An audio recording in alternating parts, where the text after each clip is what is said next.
Assalamualaikum warahmatullahi wabarakatuh.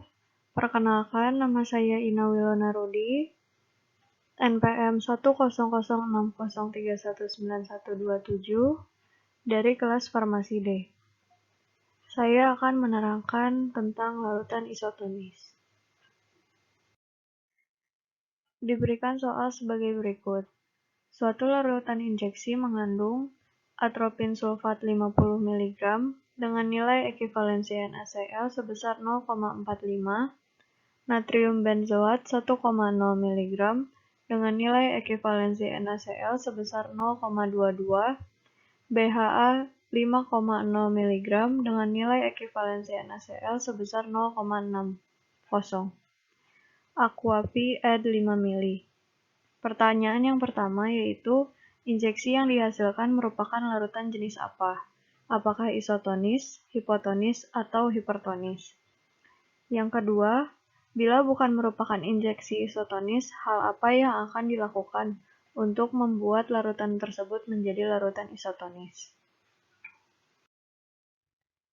Diketahui konsentrasi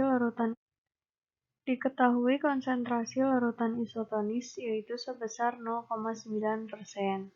Maka dilakukan perhitungan bobot dengan cara 0,9/100 dikalikan dengan 5 mili, menghasilkan hasil yaitu sebesar 0,045 gram.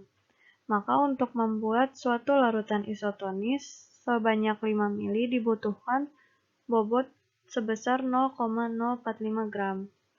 Maka dilakukan perhitungan dari komponen-komponen yang tersedia yaitu atropin sulfat, natrium benzoat, dan juga BHA. Perhitungan dilakukan dengan cara mengkalikan massa dengan nilai ekivalensi NaCl masing-masing. Satuan massa yang sebelumnya telah kita ketahui masih miligram, dikonversikan dulu ke gram. Setelah kita konversikan, baru dikalikan dengan nilai ekivalensi NaCl-nya. Setelah didapatkan hasil, dijumlahkan dan didapatkan hasil total yaitu sebesar 0,02572 gram NaCl. Maka disimpulkan bahwa larutan ini termasuk ke dalam larutan hipotonis. Dengan nilai NaCl butuh yaitu sebesar 0,01928 gram NaCl.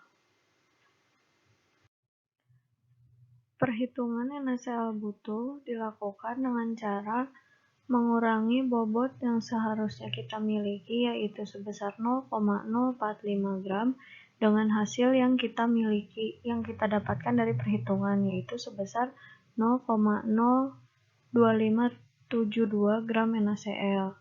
Maka setelah dikurangin didapatkan hasil yaitu sebesar 0,01928 gram NaCl. Dikarenakan larutan ini termasuk ke dalam larutan hipotonis, maka diperlukan penambahan NaCl dan juga dextrox untuk membuatnya menjadi larutan isotonis. Maka selanjutnya kita akan menghitung antara persen dikalikan dengan ekivalensi NaCl. Tiap komponen didapatkan nilai persen dengan cara massa per volume dikalikan dengan 100.